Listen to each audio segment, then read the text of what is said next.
அதுக்கு வந்து நீங்கள் பெண்களுக்கான சக உரிமை, அவங்களுக்கான ஃப்ரீடம் அது எல்லாமே கிடச்சிருச்சுன்னு நீங்கள் நினைக்கிறீங்களா? உங்களோட தாட் எப்படி இருக்குது? கிடச்சிருக்கு ப்ரோ. பட் எல்லா பெண்களுக்கும் கிடச்சிருக்கான்னு தானே இதெல்லாம் இருக்குது. எல்லா பொண்ணுக்கும் கிடைக்கல இல்லை.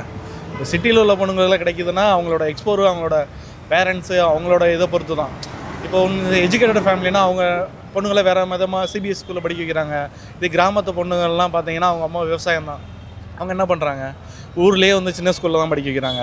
அப்போ அங்கே இருக்க சர்க்கிளுக்கும் இங்கே இருக்க சர்க்கிள் ரொம்ப வித்தியாசம் இருக்குல்ல. அப்போ அந்த பொண்ணு இங்கே வேலை முடிச்சுட்டு காலேஜ் முடிச்சுட்டு இங்கே சென்னை வரும்போது அப்போ அங்கே சென்னையில் வந்து அந்த பொண்ணு அப்படியே டிஃப்ரெண்ட்டாக மாறுது. நிறைய ஸ்ட்ரகிள் எடுக்குது அந்த பிள்ளை. அப்போ அந்த பிள்ளைக்கு ஃப்ரீடமே வரல இல்லை.